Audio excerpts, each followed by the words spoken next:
நேயர்களே, இந்த தமிழகம் எங்கே சென்று கொண்டிருக்கிறது? போதை கலாச்சாரம் எந்தெந்த வகையில் தமிழக மக்களை சீரழிக்கிறது?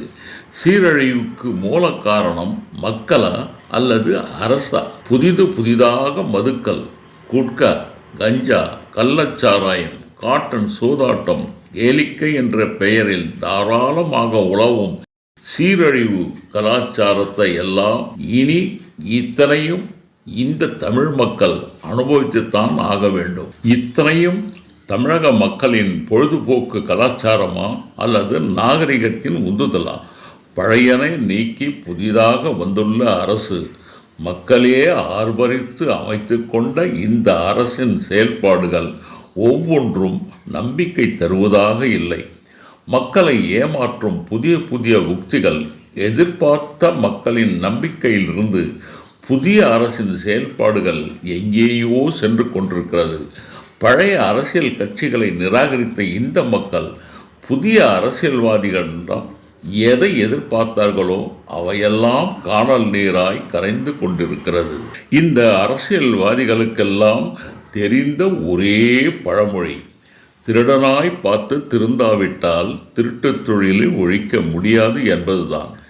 இதை தேர்ந்தெடுத்து அனுப்பிய மக்களின் காதுகளில் பூவை சுற்றும் ஏமாற்று வேலை.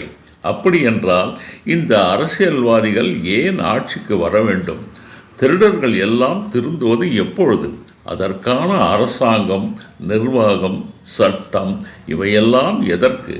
இந்த அரசியல்வாதிகளின் போலியான பேச்சுக்கு அடிமைப்பட்டு போன தமிழக மக்களே, உண்மையிலே நீங்கள் அறிவாளிகளா, சிந்தனைவாதிகளா, அல்லது அப்பாவிகளா, ஏமாளிகளா, அல்லது முட்டாள்களா, அல்லது பொறுமைசாலிகளா என்பதை நீங்கள் உங்கள் முதுகில் தட்டி முடிவு செய்து கொள்ளுங்கள். முந்தைய அரசியல்வாதிகளை விட இவர்கள் எவ்வளவோ மேல் என்று அவசரப்பட்டு எந்த முடிவையும் எடுத்து விடாதீர்கள். நெருப்பாற்றில் விழுந்தாயிற்று. இனி நடக்கப் போவதையும் அதன் பலன்களையும் நீங்கள் அனுபவிக்க தயாராய் இருந்து கொள்ளுங்கள். நேயர்களே, போதைப் பொருட்களால் நமது தமிழகம் எவ்வாறு சீரடைந்து வருகிறது என்பதை இப்பொழுது நாம் பார்ப்போமா? சுமார் 20 ஆண்டு காலமாக போதை கலாச்சாரம் தமிழகத்தில் மட்டும் மிக அதிகமாக பெருகிவிட்டது. வேலை தேடி வந்து தமிழகத்தில் பணிபுரியும் சுமார் 90 லட்சம் வட மாநில இளைஞர்களால் குட்கா, கஞ்சா ஆகிய போதைப் பொருட்கள் கடத்தல் மிக அதிகமாகவே மாறிவிட்டது. தமிழகமே மெல்ல மெல்ல நெருங்கிக் கொண்டிருக்கிறது அழிவின் பாதையில், அதுவும் போதையின் பிடியில். தமிழகத்தை முன்பு ஆண்ட திராவிட கட்சிகளால் தான் தமிழகமே போதைப் பொருள் கலாச்சாரம் மாறியுள்ளது, சீரழிந்து உள்ளது என்பது 100க்கு 100 உண்மை. இதை எவருமே மறுக்க முடியாது. அவர்கள் அடித்த கொள்ளையும் அளவிடவே முடியாது. கொள்ளை அடிப்பதில் அவர்களுக்குள் போட்டி வேறு. வெட்கங்கெட்ட தமிழக மக்களும் ஊழலுக்காக அந்த அரசியல்வாதிகளுக்கு எல்லாம் கௌரவ பிரச்சனையாகவே கருதி கொண்டு அவர்களை ஆதரிப்பது எல்லாம் இவர்களுக்கும் நல்ல ஆதாயம் கிடைப்பதால் அந்த நிலை ஏற்பட்டது என்பதை நம்மால் உணர முடிகிறது. வட மாநில புரோக்கர்களை வைத்துக்கொண்டு தாங்கள் ஆங்காங்கே கொள்ளடித்து வைத்துள்ள இடங்களுக்கெல்லாம் லட்சக்கணக்கான வட மாநில தொழிலாளர்களை தமிழகத்திற்கு கொண்டு வந்து விட்டனர். தொடர்ந்து தினமும் 5000 10,000 தொழிலாளர்கள் வந்து கொண்டே இருக்கின்றனர். வட மாநில தொழிலாளர்கள் கூட்டமாக தமிழகத்தை நோக்கி ஏன் படையெடுத்து வருகிறார்கள்? இவர்களை அழைத்து வருவது யார்? அழைத்து வர சொல்பவர்கள் யார்? இதை பற்றி சற்று விரிவாக பார்க்கலாம். 1967 தொடங்கி 2026 ஆண்டு மார்ச் வரை திராவிட கட்சிகளின் ஆட்சித்தான் மாறி மாறி வந்தன. இந்தியாவிலே பெரும் ஊழல்களும் இங்குதான் நடந்தது. லட்சக்கணக்கான கோடிகளை வெளிநாட்டு வங்கியில் இருந்து கடன் பெற்று பெரும் பணம் கொள்ளையடிக்கப்பட்டதும் இங்குதான். இப்படி கொள்ளையடித்த பணத்தை எல்லாம் இரு பெரு கட்சிகளும் பினாமி என்ற பெயரில் மாநிலத்திற்கு உள்ளேயும் வெளி மாநிலங்களிலும் ஏராளமான சொத்துக்களை வாங்கி குவித்து விட்டனர். முன்பு பக்கிரியாய் ஊரை சுற்றி கொண்டிருந்த அரசியல்வாதிகள் எல்லாம் என்று மக்கள் பணத்தை கொள்ளையடித்து ஏராளமாக குவித்து வைத்ததோடு என்று டாடா பிர்லா என்ற ரேஞ்சுக்கு ஊரில் வளர்ந்து கொண்டிருக்கின்றனர் கட்ட பஞ்சாயத்து செய்து கொண்டு. சில நில உரிமையாளர்களுக்கு 1க்கு 10 பணம் கொடுத்து நிலத்தை வாங்குவதும், கொடுக்க மறுக்கும் நில உரிமையாளர்களை அவர்களின் உயிருக்கு பயமுறுத்தல் ஏற்படுத்தி அதன் மூலம் ஆயிரக்கணக்கான நிலங்கள் மேற்கண்ட அரசியல்வாதிகளின் பிடுங்கி வைத்து கொண்டுள்ளனர் என்பதும் உண்மை. அதுவும் பினாமி என்ற பெயரில். அப்பாவி நில உரிமையாளர்களிடம் இருந்து பறித்த நிலங்களில் வீட்டு மனைகள் அமைத்து வீடு கட்டி தருவது, பெரிய மால்கள் கட்டிடங்கள் கட்டி விற்பனை செய்வது, இவற்றில்தான் அரசியல்வாதிகளின் பெரும் முதலீடுகள் உள்ளன. கட்டுமான பணிக்காக ஏராளமான தொழிலாளர்கள் தேவைப்பட்டனர்.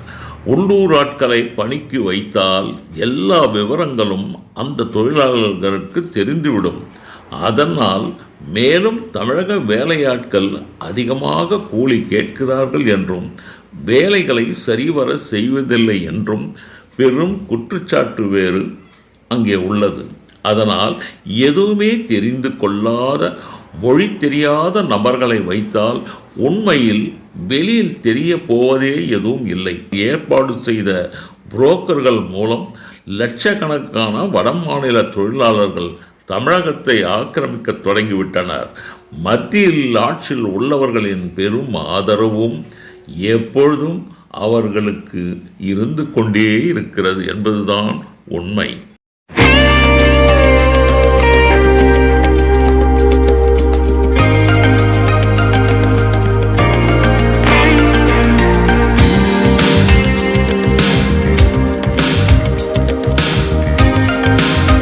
நேயர்களே, வடமாநில தொழிலாளர்கள் தமிழகத்திற்கு சூட்டியுள்ள பெயர் என்ன தெரியுமா?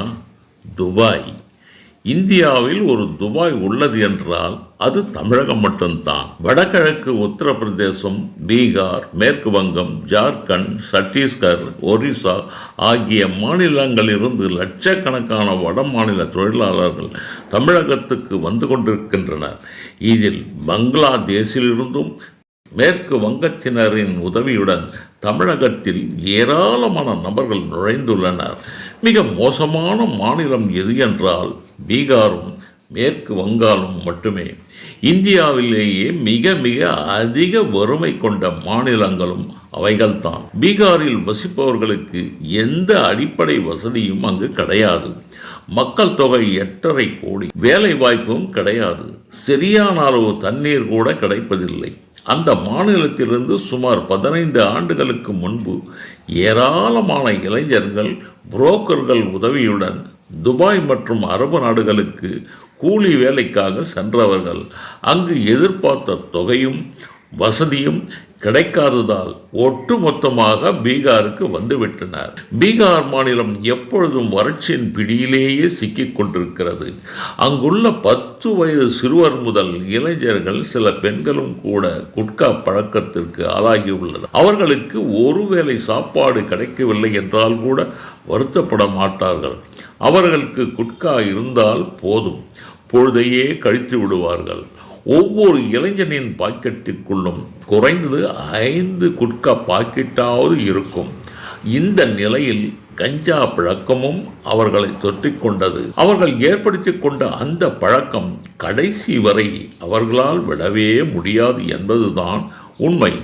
தமிழகத்தில் கிட்டத்தட்ட 90 லட்சத்திற்கும் அதிகமான வடமாநில தொழிலாளர்கள் பலவிதமான வேலைகளை கையாள்வதால் இவர்களில் 90% பேருக்கு தினமும் குட்காவும் கஞ்சாவும் அதிக அளவில் நிச்சயம் தேவைப்படுகிறது. தமிழகத்தில் அவை சட்ட விரோதமான போதைப் பொருளாக கருதப்பட்டாலும் வட மாநிலத்தவர்களுக்கு தினமும் போதைப் பொருட்கள் இருந்தே ஆக வேண்டும் என்ற கட்டாயம் அவர்களுக்கும் ஏற்பட்டுவிட்டது. முன்பு அரசியல்வாதிகளின் ரியல் எஸ்டேட் வேலைகள் தடையின்றி நடக்கவும் இரகசியத்தை அவர்கள் காத்து கொள்ளவும் தமிழக அரசியல்வாதிகளின் துணையோடு தொடர்ந்து நடந்து கொண்டிருந்தது. அந்த மாநிலத்தின் இளைஞர்களின் வருகை. அவர்களின் ஆட்சி காலத்தில் போதைப் பொருட்கள் கடத்தலும் விற்பனையும் தடையுமின்றி நடந்து கொண்டுதான் இருந்தன.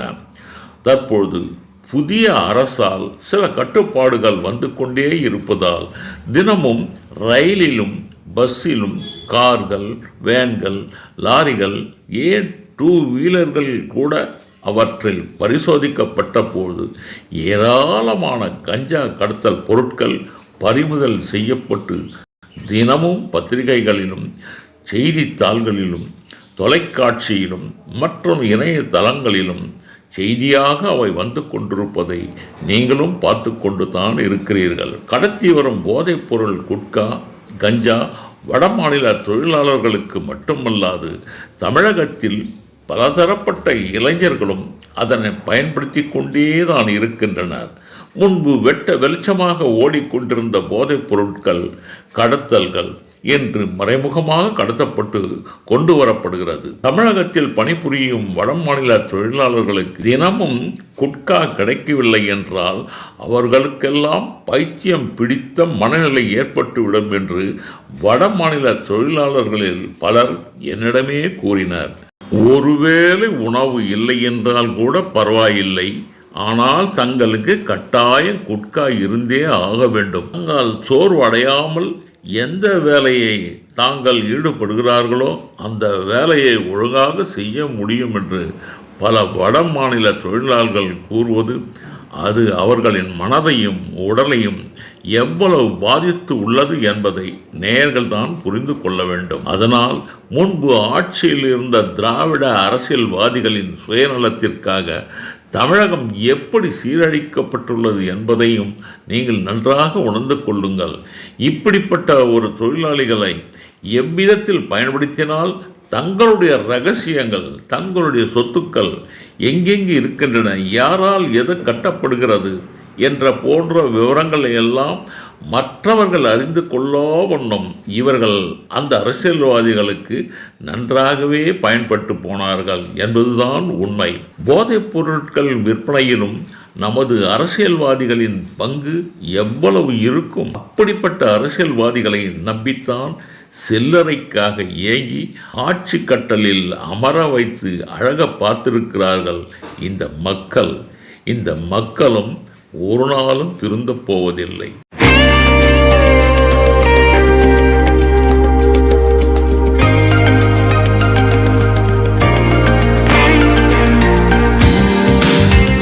இவ்வளவு போதைப் பொருட்கள் இவ்வளவு எளிதாக தமிழ்நாட்டிற்குள் ஆயிரக்கணக்கான டன்களில் எப்படி வருகின்றன? இதன் மூலத்தை பற்றியும் நேயர்கள் கட்டாயம் தெரிந்து கொள்ள வேண்டும். முன்பெல்லாம், அதாவது வட மாநில தொழிலாளர்கள் வருவதற்கு முன்பே கஞ்சா நடமாட்டம் தமிழகம் பூராவும் மறைமுகமாக கடத்தப்பட்டு இலைமறை காயாக நடைபெற்று கொண்டிருந்தது. வட மாநில தொழிலாளர்கள் வந்த பின்புதான் பகிரங்கமாக டன் கணக்கில் கஞ்சாவும் குட்காவும் தமிழகத்திற்கு வந்து கொண்டிருக்கின்றன. தினமும் அரசு ஊழியர்களால் தடுக்கப்பட்டும் கடத்தல் நிற்கவே இல்லை. தமிழகத்தில் மளிகை பொருட்களும் வீட்டுக்கு உண்டான அத்தியாவசிய பொருட்களும் எப்படி தங்கு தடையின்றி அந்தந்த நகரங்களுக்கு, கிராமங்களுக்கு, வீடுகளுக்கு சர்வ சாதாரணமாக செல்ல முடியுமோ அதே போன்ற ஒரு நிலைமை தான் இன்று போதைப் பொருளும் வெட்ட வெளிச்சமாக எவ்வித பயமுமின்றி கட்டுக்கட்டாக டன் கணக்கில் இப்பொழுதும் ஊர்திகளிலும் ரயில்களிலும் தினமும் வந்து கொண்டே இருக்கின்றன. அதை தடுக்க முடியாமல் திணறும் அதிகாரிகளின் நிலைதான் மிகவும் பரிதாபமாக உள்ளது. காரணம், இதில் அரசியல்வாதிகளின் பங்கும் பல வியாபார நோக்கத்துடன் செயல்படும் மக்களின் பங்கும் இதில் உள்ளடக்கி உள்ளதுதான் என்பது உண்மை. இவ்வளவு பெரிய போதைப்பொருள் கடத்தலை முழுவதுமாக தமிழக அரசு தடுக்கப்பட வேண்டுமென்றால், ஒன்று, இங்கே பணியில் தேவையில்லாமல் எந்த ஒரு முகாந்திரமும் இல்லாமல் வந்து குவிந்து கிடக்கும் 90 லட்சம் வட மாநில தொழிலாளர்களை அவர்களது சொந்த மாநிலங்களுக்கு திருப்பி அனுப்பப்பட வேண்டும். அதற்கான நடவடிக்கையை தமிழக அரசு மேற்கொள்ள வேண்டும். அல்லது அரசை ஏமாற்றும் தனியார் தொழிற்சாலைகளில் தகுதியற்ற வடமாநில ஆட்களை பணியில் வைத்து கொண்டிருப்பவர்களையும் அடையாளம் கண்டு உடனடியாக வெளியேற்ற நடவடிக்கை மேற்கொள்ள வேண்டும். தமிழகத்தில் உள்ள பல குற்றவாளிகள் வட மாநில தொழிலாளர்களோடு இணைந்து தமிழகத்தில் நடக்கும் ஏராளமான திருட்டு தொழிலுக்கும் தீவிர நடவடிக்கை மேற்கொள்ள வேண்டும். குறைந்தபட்சம் 5000 வட மாநில தொழிலாளர்கள் தினமும் ரயில்களில் வந்து குவிந்து கொண்டே இருக்கின்றனர். அவர்களை தடை செய்யப்பட வேண்டும். திருப்பி அனுப்பும் நடவடிக்கையையும் மேற்கொள்ள வேண்டும். திருப்பூர் தொழிற்சாலைகளில் பணிபுரியும் மேற்கு வங்கம் மற்றும் பங்களாதேசிகளை உடனடியாக தமிழகத்தில் இருந்து வெளியேற்றும் நடவடிக்கைகளை அரசு மேற்கொள்ள வேண்டும். அங்கு தினமும் நடைபெறும் சட்டவிரோத செயல்கள் எல்லாம் வேடிக்கை பார்க்காமல் அத்துமீறலில் உள்ள பல தொழிற்சாலைகளை நடவடிக்கை எடுத்து அவைகளை விரோத செயல்களாக கருதி சீல் வைத்து மூடப்பட வேண்டும். அப்பொழுதுதான் அங்கு வாழும் மக்களுக்கு நிரந்தரமாக நிம்மதி கிடைக்கும். போதைப் பொருட்கள் கடந்து வரும் பாதையை நாம் பார்க்கலாம். வடகிழக்கு மாநிலமான மிசோரம் மாநிலத்தில் தான் ஏராளமான கஞ்சா பயிர் சாகுபடி செய்யப்படுகிறது. அது வெட்ட வெளிச்சமாக. நம்ம ஊரில் ராகி, நெல், கரும்பு, வாழை எப்படி சாதாரணமாக பயிரிடப்படுகிறோமோ அதே மாதிரி எவ்வித பயமும் இல்லாமல் அந்த மலைவாழ் பகுதிகளில் ஏராளமான போதைப் பொருட்கள் அங்கே நிரந்தரமாக சாகுபடி செய்யப்பட்டு வருகிறது என்பதுதான் உண்மை. வடகிழக்கு மாநிலங்களான அஸ்ஸாம், அருணாச்சல பிரதேசம், நாகாலாந்து, மேகாலயா, மணிப்பூர், திரிபுரா மற்றும் மிசோரம் மாநிலங்கள் உள்ளது. இதில் வடகிழக்கு எல்லையோரமாக நாகாலாந்து, மணிப்பூர், மிசோரம் ஆகிய மாநிலங்கள் பர்மா அதாவது மியான்மர் எல்லையோர மாநிலங்களாக மணிப்பூர் மாநிலத்தில் மோரே என்ற மலையோர அந்த நகரம் உள்ளது. அந்த மலை மீது உள்ள நகரத்தின் பக்கத்திலேயே அந்த மியான்மர் எல்லை தொடர்ச்சியாக கிட்டத்தட்ட ஒரு 1000 கிலோமீட்டர் தூரத்திற்கு மேற்கு கிழக்காக நீண்டு கிடக்கிறது. மணிப்பூர் மாநிலத்தை ஒட்டி வடகிழக்காக மிசோரம் அந்த குட்டி மாநிலம் உள்ளது. அதன் மேற்கில் அடர்ந்த காடுகளும் பள்ளத்தாக்குகளும் சிறு சிறு நதிகளும் உள்ளன. அதை ஒட்டித்தான் பர்மா எல்லையின் முடிவு கட்டம் அந்த பகுதியில் செல்லுகிறது. அந்த மியான்மர் நாட்டின் தீவிரவாதிகள் எல்லாம் அந்த எல்லையோரமாக உள்ள அடர்ந்த காடுகளில் தான் பதுங்கியிருக்கின்றனர்.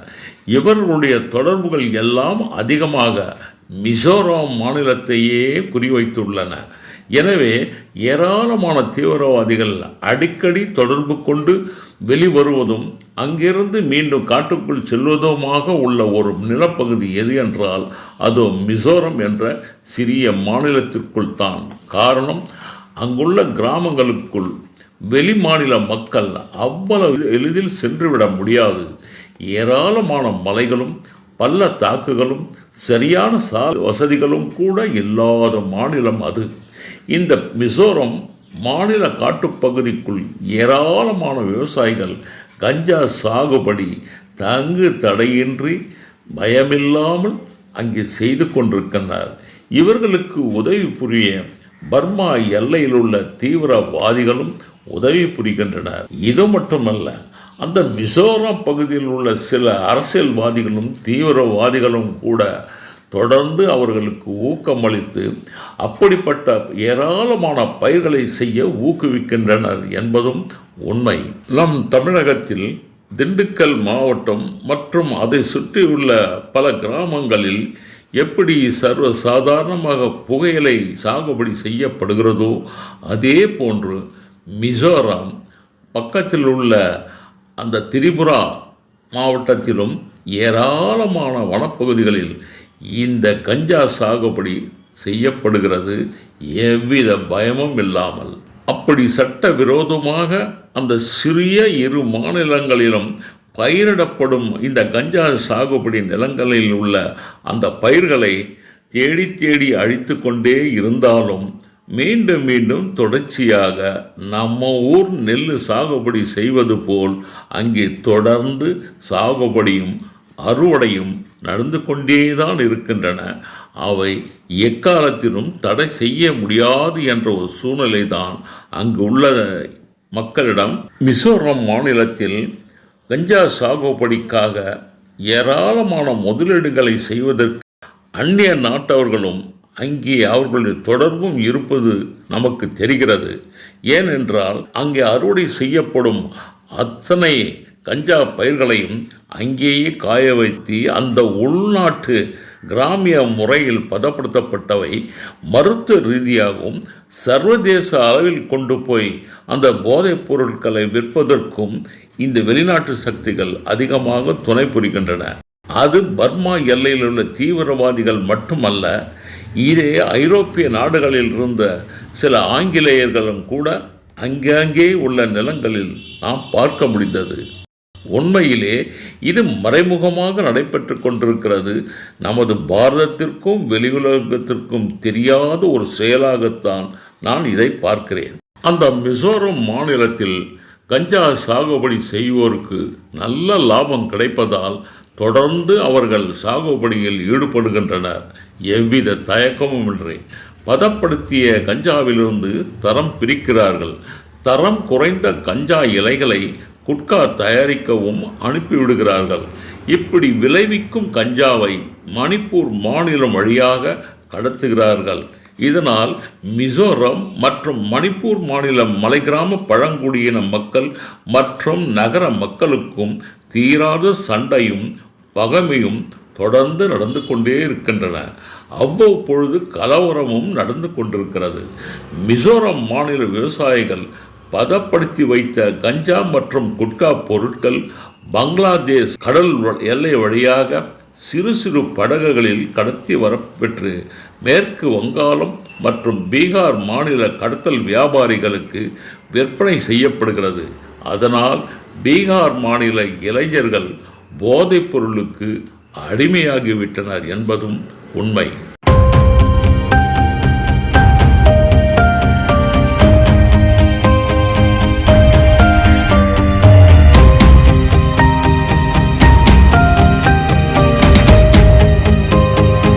கஞ்சா பயிர் சாகுபடியில் இன்னொரு வடகிழக்கு மாநில சிறிய ஒரு மாநிலம் இதில் உடன்பட்டுள்ளது. அப்படிப்பட்ட மாநிலம் இந்த திரிபுரா மாநிலம்.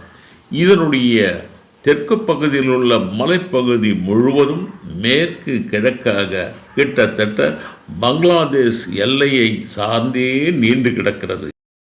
இங்கேயும் மலைகளில் ஏராளமான கஞ்சா சாகுபடி பெயர் செய்யப்படுகிறது. அதிகாரிகளும் மற்றவர்களும் எவ்வளவு முயன்றும் அந்த பகுதியில் அந்த சாகுபடி பயிர்களை அழித்தாலும் மீண்டும் மீண்டும் அங்கே பயிரிடப்பட்டு கொண்டுதான் இருக்கின்றன. அவற்றை முழுவதுமாக தடுத்து நிறுத்தவும் முடியவில்லை, அழிக்கவும் முடியவில்லை. காரணம், பக்கத்தில் உள்ள பங்களாதேஷில் உள்ள சில தீவிரவாதிகளும் சில கஞ்சா வியாபாரிகளும் தொடர்ந்து திரிபுரா மாநிலத்தை எல்லை ஒட்டிய நிலங்களில் சாகுபடி செய்வதற்கான தூண்டுதலை அதிகமாக ஏற்படுத்தி கொடுத்துள்ளனர் அந்த சிறிய மாநிலத்தில் உள்ள மக்களுக்கு. மிசோரம் மற்றும் திரிபுரா மாநில மலைகளில் பயிரிடப்படும் இந்த கஞ்சா பதப்படுத்தப்பட்டு பங்களாதேஷின் துறைமுகமான சித்தகாங் துறைமுகத்தின் வழியாக பங்களாதேசிகளாலும் மற்றும் சில பதுக்கல் வியாபாரிகளாலும் அங்கிருந்து கடல் மார்க்கமாக கடத்தி வரப்பட்டு மேற்கு வங்காளத்திற்குள் அவை கொண்டு வரப்படுகிறது. அங்கே எல்லைகளில் பல இடங்களில் ரகசியமான காட்டு பகுதிகளில் தரங்கள் பிரிக்கப்பட்டு எந்தெந்த மாநிலங்களுக்கு இவை அனுப்பப்பட வேண்டும் என்று அங்குள்ள கள்ள வியாபாரிகளால் தேர்ந்தெடுக்கப்பட்டு பிரித்து இந்தியாவில் உள்ள பல மாநிலங்களுக்கும் ஏன் சர்வதேச நாடுகளுக்கும் கூட அங்கிருந்து அனுப்பப்படுகிறது என்பதுதான் உண்மை. அதிலும் அந்த கள்ளக்கடத்தல் வியாபாரிகளுக்கு அரசியல்வாதிகளின் செல்வாக்கும் நிறைந்திருப்பதாகவே நான் கருதுகிறேன். இல்லை என்றால் இப்படி வெட்ட வெளிச்சமாக இந்தியா பூரா உள்ள மாநிலங்களுக்கு தங்கு தடையின்றி மற்ற வியாபார பொருட்களைப் போல் இவற்றை கடத்துகிறார்கள் அல்லவா? அப்படி கடத்தும் பொருட்கள் யாருடைய தயவும் இல்லாமல் கடத்த முடியுமா என்பதை நீங்களும் நினைத்து பாருங்கள். தமிழகத்தில் முன்பு எப்பொழுது இல்லாத அளவிற்கு போதைப் பொருட்கள் கடத்தப்படுவது எதற்கு என்பதை நேயர்களும் அறிய வேண்டுமல்லவா? தமிழகத்தை ஆண்ட திராவிட கட்சியினர் லஞ்சமாக பெற்ற கோடிக்கணக்கான பணத்தை முதலில் ரியல் எஸ்டேட் தொழில் முதலீடு செய்தனர். மற்றவர்களின் நிலங்களையும் மனைகளையும் அராஜகத்தால் அபகரித்தனர். அந்நிலங்களில் வியாபார தலமாகவும் அபார்ட்மெண்ட்டுகளும் கட்டத் தொடங்கி அதிலும் பெரும் லாபத்தை சம்பாதித்தனர் அந்த திராவிட கட்சியில் உள்ள அரசியல்வாதிகள். அவர்களின் அடாவடி அராஜகமும் அதிகரித்து போனதால் ஏராளமான விவசாய நிலங்கள் காணாமலே அந்த பகுதியில் போய்விட்டன. அப்பாவி மக்களின் இடங்களும் அதில் பறிபோயின. இப்படி லஞ்ச பணத்தில் பறிக்கப்பட்ட இடங்களில் கட்டுமான பணிகளுக்காக சுமார் 20 ஆண்டுகளுக்கு முன்பே வட மாநில தொழிலாளர்களை புரோக்கர்கள் மூலம் வரவழைத்தனர். அப்படி வந்தவர்கள் ஊபி மாநில கிழக்கு பகுதி, பீகார், மேற்கு வங்கம், ஜார்க்கண்ட், சத்தீஸ்கர், ஒரிசா போன்ற மாநிலத்தைச் சேர்ந்தவர்கள். அவர்களுக்கு முற்றிலும் தமிழ் மொழியும் இங்குள்ள நடவடிக்கையும் ஒரு துளி கூட தெரியாது. அதுதான் இங்குள்ள அரசியல்வாதிகளுக்கும் மிகவும் வசதியாக போயிற்று. அப்படிப்பட்டவர்களால் தான் தங்களுடைய ரகசியங்களை, யார் எதை வாங்குகிறார்கள், எதை கட்டுகிறார்கள் என்ற விவரமெல்லாம் சுத்தமாக அந்த மொழி தெரியாத வட மாநில உள்ள நபர்களுக்கு தெரியாது அல்லவா?